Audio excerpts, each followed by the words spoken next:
कभी शादियों में ढोलक बजाने वाला लड़का था। हमारे देश के मीडिया का स्तर इतना नीचे गिर गया है कि एवरीबॉडी सबके सब चोर हैं साले।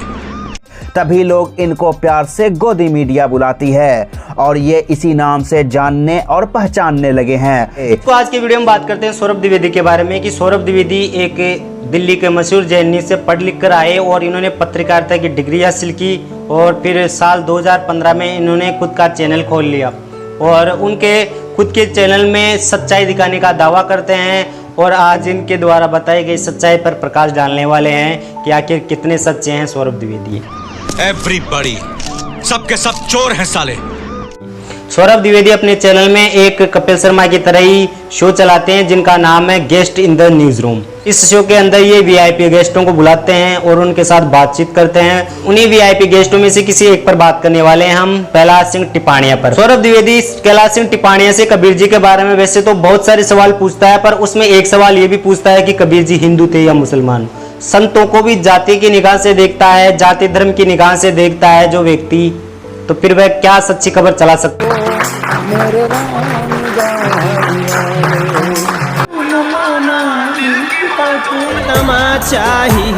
हम और संदीप पहले आज तक की वेबसाइट के लिए काम करते थे। आज की वीडियो में हम बात करने वाले हैं एक ऐसे व्यक्ति के बारे में जिसको हम नफरती चिंटू भी कह सकते हैं। भी शादियों में ढोलक बजाने वाला लड़का था। बस ये बासी कहानी बहुत फिल्मों में देखी हमने, असली बात बता।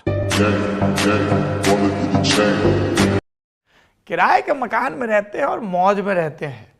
एवरीबॉडी सबके सब चोर हैं साले। संत रामपाल जी महाराज के बारे में ललन टॉप ने यह आरोप लगाया कि संत रामपाल जी महाराज शादियों में ढोलक बजाया करते थे। तो दर्शकों, जब हमने तथ्यों की जांच पड़ताल की, देश में हरियाणा प्रांत के सोनीपत जिले का एक छोटा सा गांव धनाना, जी हाँ, धन्य है इस गांव की भूमि, धन्य है ये नगरी और धन्य है यह देश, जहां आज से ठीक 70 वर्ष पूर्व 8 सितंबर 1951 को एक ऐसे महान संत, समाज सुधारक, परमेश्वर स्वरूप, बंदी छोड़ जगत गुरु, तत्वदर्शी संत रामपाल जी महाराज का अवतरण हुआ। हमने जब तथ्यों को खंगालने की कोशिश की तो पता चला कि संत रामपाल जी महाराज ने ऐसी कोई परिस्थिति नहीं देखी जिनमें इनको इस प्रकार का काम करना पड़े। और जब हमने तथ्यों को और गहराई से खंगाला तो पता चला कि संत रामपाल जी महाराज, ये दास जेई की सर्विस करता था, 2 रोटी बढ़िया मिल रही थी और जिसको ये संसार सुख मानता वो सुख भी, 2 पुत्र थे 2 पुत्री और बढ़िया झोपड़ी डाल रखी थी, ठीक काम चल रहा था। अब परमात्मा ने दया करी, प्रेरणा दी अपने दास को रह कर और वो नौकरी भी त्यागनी पड़ेगी इस परमार्थ के लिए।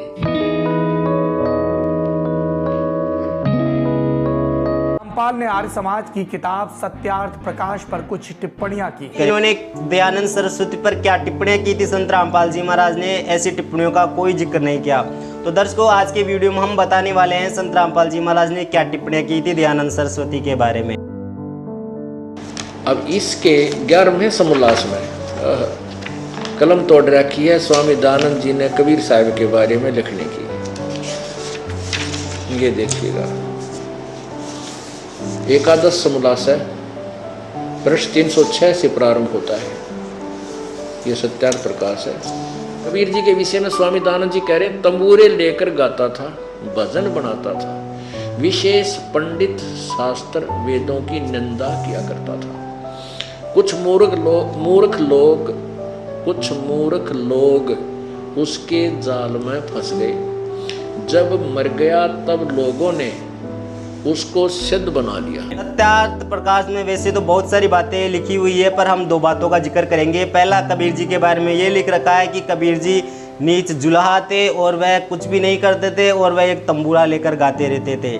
और दूसरा ये लिख रखा है सत्यार्थ प्रकाश में, अरे ये निराकार बताओ भगवान को, और वेद के साकार है, निराकार है, मनुष्य सदृश है वो। ये है ऋग्वेद मंडल नंबर 9, 10 इकट्ठा अनुवाद है। ऋग्वेद मंडल नंबर 9 और सूक्त 82। और यहां देखें, ये है 82वां, 81वां समाप्त हुआ, ये 82वां शुरू हो जाता है। इसका प्रथम मंत्र इसमें लिखा है कि जो सर्वोत्पादक प्रभु, सबकी उत्पत्ति करने वाला परमेश्वर, प्रकाश रूप है। इसका अर्थ है वो तेजोमय रूप साकार है, सद्गुणों की वृष्टि करने वाला, पापों का हरण करने वाला, पाप नाश करने वाला, पाप क्षमा करने वाला है। वह राजेव, राजा के समान, राजेव इसका अर्थ है राजा के समान आगे लिखा है। ये देखना, ये 269 पृष्ठ पे पढ़ रहे हैं। कोई भ्रमत कर देगा कि दूसरा पृष्ठ दिखा दिया होगा, ये 270 दिखाऊंगा। ये देखो 270 यहाँ लिखा है 82 का पल्ला पढ़ रहे हैं, 82 का 9 के 82 का। राजा के समान दर्शनीय है, वो देखने जोगा है, विजिबल है, वो साकार है, राजा की तरह। कि दयानंद सरस्वती जी ने तो परमात्मा को निराकार घोषित कर रखा है, जबकि वे वेदों के ज्ञाता माने जाते हैं दयानंद सरस्वती जी। तो इससे यह भी स्पष्ट है कि इस बात का जिक्र नहीं किया सौरभ द्विवेदी ने और उल्टा रामपाल जी महाराज को ही आरोपित किया। अगर सौरभ द्विवेदी चाहता तो ये बता सकता था कि रामपाल जी महाराज ने वास्तव में उन पर कोई गलत टिप्पणी नहीं की। जिस गलत टिप्पणी का सारे मीडिया वाले जिक्र कर रहे हैं, या तो वे मूर्ख है, या फिर वह सत्य को जानना ही नहीं चाहते, या फिर सत्य खबर दिखाना ही नहीं चाहते। एवरीबॉडी, सबके सब चोर हैं साले। अलग था, स्वघोषित संत था। देख लेते हैं, उसमें उनकी पूरी की पूरी गुरु प्रणाली है। रामपाल जी महाराज जी की गुरु प्रणाली, जो कबीर साहिब जी से शुरू होते हुए संत गरीबदास जी महाराज जी छुड़ानी हरियाणा वाले से होते हुए संत शीतलदास जी महाराज गांव बरहाना जिला झज्जर हरियाणा, संत ध्यानदास जी महाराज, संत रामदास जी महाराज, संत ब्रह्मानंद जी महाराज गांव करोथा जिला रोहतक हरियाणा, संत जुगतानंद जी महाराज, संत गंगेश्वर नंद जी महाराज गांव बाजीतपुर दिल्ली, संत चिदानंद जी महाराज जी गांव गोपालपुर। महाराज के गुरु का नाम आता है स्वामी रामदेवानंद जी महाराज। संत रामपाल जी महाराज स्वामी रामदेवानंद जी महाराज से दीक्षित है और उन्हीं के आदेशानुसार उन्होंने आगे नाम दीक्षा दी है। तो दर्शकों, ये भी आरोप खारिज होता है सौरभ द्विवेदी का, जो कहता है कि संत रामपाल जी महाराज स्वघोषित संत हैं। बाबाओं के चक्कर में ना पड़े। रामपाल जी महाराज जैसे गुरुओं के पास लोगों को जाने की क्या आवश्यकता है? यदि उनको भगवान में विश्वास है तो वह डायरेक्ट भगवान में विश्वास कर सकते हैं। ऐसे बाबाओं के पास उनको जाने की क्या जरूरत है?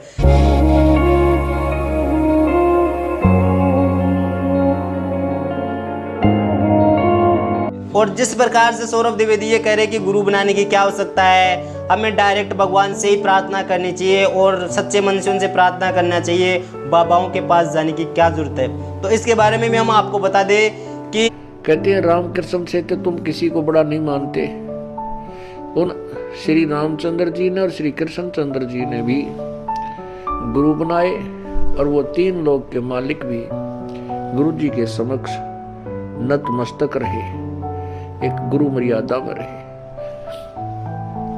श्री रामचंद्र जी ने वशिष्ठ जी को गुरु बनाया और श्री कृष्णचंद्र जी ने दुर्वासा जी को आध्यात्मिक गुरु बनाया। यदि को ये बताना चाहते हैं कि यदि आपको गुरु बनाने से दिक्कत है, यदि आपको इन बाबाओं के जाने से इतनी दिक्कत है, तो आपको भी इस इलेक्ट्रॉनिक मीडिया का सहारा लेना छोड़ देना चाहिए, क्योंकि मीडिया भी एक बिचौलिया ही होता है जो कि हजारों किलोमीटर तक सूचनाएं पहुंचाने का काम करता है। यदि किसी भी प्रकार की कोई घटना हो तो आप मीडिया का सहारा न लेकर ऐसे ही लोगों के घरों तक जाकर पहुंचाइए खबर। और यदि आपको कुछ लिखित में किसी को खबर पहुंचानी है तो एक ब्लैंक पेपर लीजिए और उस पर पेन से लिखकर ऐसे ही खबरें प्रकाशित कीजिए।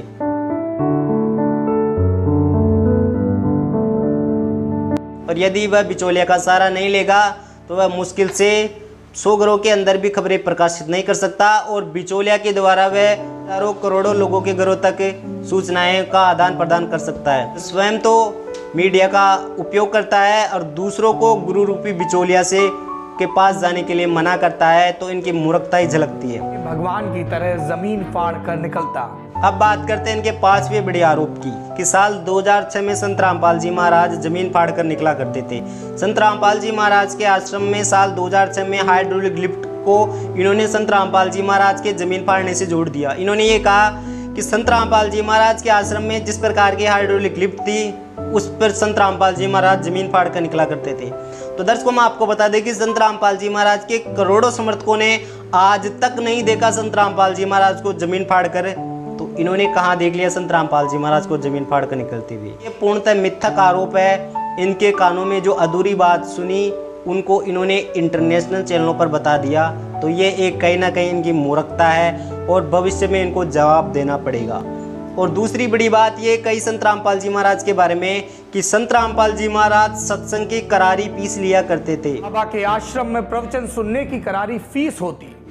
तो दर्शकों में आपको बता दें कि संत रामपाल जी महाराज के वर्तमान समय में 500 से भी अधिक मिनी सतलोक आश्रम चल रहे हैं और संत रामपाल जी महाराज के 11 बड़े सतलोक आश्रम चल रहे हैं। उन आश्रमों में आज तक कभी किसी से कोई सत्संग की करारी फीस नहीं लेते संत रामपाल जी महाराज।